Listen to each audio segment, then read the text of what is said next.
My name is Bridget, and I'm 60 years old. I've lived in Anchorage, Alaska, all my life with my husband, Ricky, who is 63. We both work hard. I have a part-time job at an insurance company, while Ricky manages several apartments. Life is comfortable but not extravagant, a stark contrast to my younger brother Terrence and his wife Libby, who were visiting. After years of living in New York City, Terrence and Libby decided to relocate to Anchorage for work.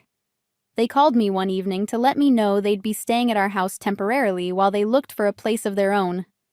I agreed, thinking it wouldn't be much trouble, but I had no idea how challenging it would be. When they arrived, Libby immediately took charge. "Bridget, we'll be borrowing your place for a while, so please leave," she announced with a confidence that caught me off guard. I simply replied, "Sure, good luck with that." Confused, Libby blinked at me, not knowing how to react. But despite her surprise, she didn't back down from her demands. 2 days later, tragedy struck. It was a harsh winter day, and snow covered everything. The storm had hit hard, making the roads treacherous. I went about my daily routines, all the while feeling the tension in the house grow. Libby was demanding and critical, making me feel more like a servant than a hostess. Libby was vibrant and stylish, a stark contrast to my more modest appearance. I often felt overshadowed by her confidence. She wore trendy clothes and makeup, always perfectly put together. Meanwhile, I was just trying to manage my own life, doing my best to maintain a simple household. At Terrence and Libby's wedding in Boston, I felt the same sense of inferiority. Libby had made a snide remark about my appearance, telling me I should have dressed up more. I managed a strained smile and said, "This is good enough for me." The air was thick with unspoken judgment, and I could feel the weight of her gaze on me. Soon after they moved to Anchorage, things escalated. Libby treated me like I was lucky to have her around. Despite her rude comments and condescending attitude, she made sure everyone knew she was in charge. "Bridget, do you have any wine?" she asked one day, her tone almost demanding. I was taken aback by her audacity, but managed to reply that I had some beer and liqueur. "That's disappointing," Libby said, her disappointment evident. "Could you possibly go buy some?" Just like that, she had the nerve to ask me to fetch alcohol for her. Despite being 12 years older, I felt like I couldn't stand up to her. After a while, I complied. "Yes, I can buy some. There's a store nearby," I said, trying to keep my voice steady. I put on my coat, but Ricky stopped me, looking confused. "Bridget, you're going out? They just arrived." Libby twisted the truth. "Oh, I thought we could relax a bit first, but Bridget offered to buy wine and whiskey for us," she said, making it seem like my choice. I felt anger bubbling inside me but kept quiet. As the days turned into weeks, Libby's behavior didn't improve. She'd enter the kitchen and bark orders. "Make hot wine today, and can you whip up something with ham?" she would demand, as if it was my duty. It felt suffocating. When Ricky and Terrence were around, Libby played the perfect wife, charming them while making me feel small. I felt trapped, watching them enjoy life with her while I slaved away in the kitchen. I kept my mouth shut, not wanting to rock the boat, but inside I was boiling. Libby often compared our lifestyles. "You know, in the city, we don't have to worry about these things," she'd say, belittling my simple life. I felt like I was living under a microscope, with every little detail scrutinized. Her constant criticism chipped away at my confidence. It all came to a head one cold evening in February. After another exhausting day of cooking and cleaning, Libby strolled into the kitchen while I was preparing dinner. "Bridget, can't you be a bit more glamorous? You're so plain and gloomy. It's almost contagious," she said with a smirk. That was the last straw. I snapped. "Sure, good luck with that," I replied, my voice steady despite the turmoil inside me. I felt liberated, but Libby was taken aback. "What? You can't just say that?" she stammered, clearly flustered.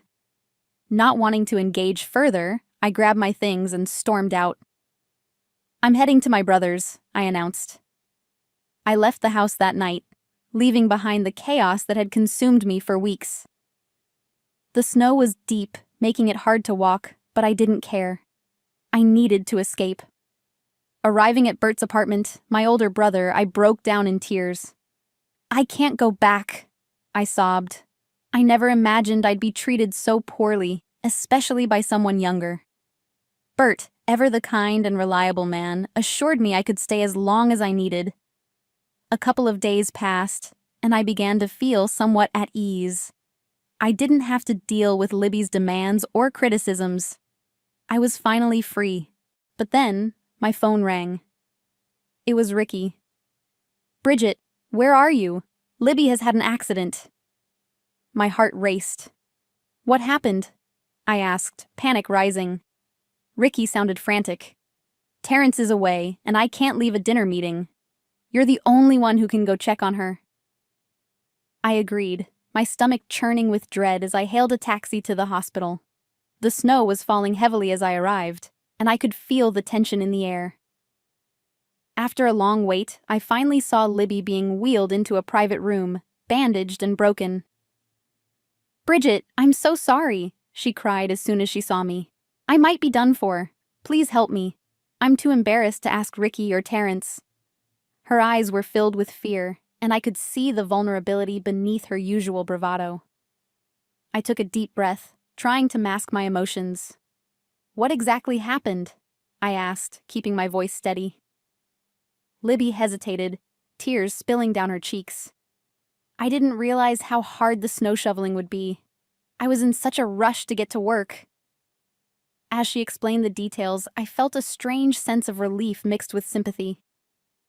Libby had taken a shortcut through an alley and had been hit by a motorcycle. The injuries were severe, and she would likely face long-term consequences. Listening to her, I couldn't help but think of the months of resentment I had felt. Part of me wanted to revel in her misfortune, feeling it was some kind of cosmic justice for how she had treated me. But as she continued to cry, I also felt pity. "Libby, you were foolish," I said, my voice colder than I intended. "You should have been more careful." She nodded, tears streaming down her face. "I know. I'm sorry for everything I've done to you. I've been awful, treating you like a servant. I was selfish." Her admission hung in the air, heavy with regret. I could see she was genuinely remorseful, and part of me wanted to forgive her. "What do you want me to do?" I asked, feeling conflicted. "I just want to live," she said, her voice breaking. "I'm scared, Bridget. Please don't abandon me. I'll do anything to make it right." I stared at her, the room filled with an uncomfortable silence. Watching the snow fall outside, I felt a shift in my heart. My bitterness started to fade away. "Never go against me again," I said firmly, making sure she understood the gravity of her words. Libby's sobs filled the room. "Of course, I'm truly sorry. I promise to change," she replied, her voice laced with sincerity. As the days passed, I stayed by Libby's side at the hospital. Slowly, our dynamic began to shift. I helped her with her recovery, cooking meals and managing her needs. It wasn't easy, but I started to see glimpses of the woman beneath the brash exterior. Libby's vulnerability opened a door for us to connect on a deeper level. We talked about our lives, our struggles, and what it meant to be a woman in our families. I began to see her not just as my sister-in-law, but as someone who had faced her own battles. One day, while I was helping her with physical therapy, Libby looked at me and said, "I've realized that I've been so focused on appearances that I forgot what really matters. I want to be a better person, Bridget." Her honesty surprised me. "It's a journey for both of us," I replied, feeling a sense of camaraderie forming. As Libby continued to heal, she often spoke about how she wanted to change her lifestyle.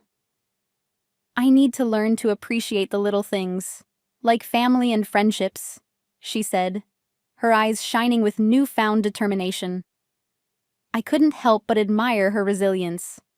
The journey from adversaries to allies was unexpected, but it felt right. We both needed to grow, to evolve, and to embrace the lessons life had thrown at us. When Libby was finally discharged from the hospital, she came to our home. "I want to make this right, starting now," she declared.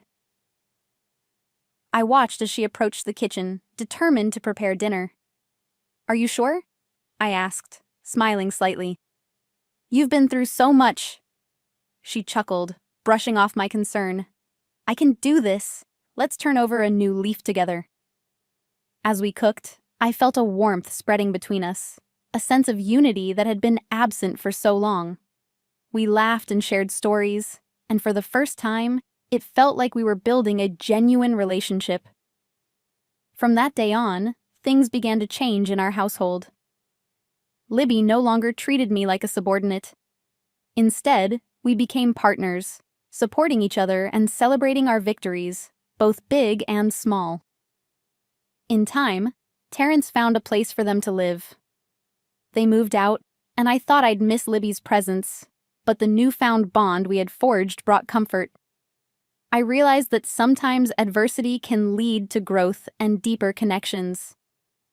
As I sat down to reflect one evening, I realized how much our lives had changed. Libby had become an ally, and I had learned the importance of standing up for myself while also showing compassion. Life in Anchorage felt renewed,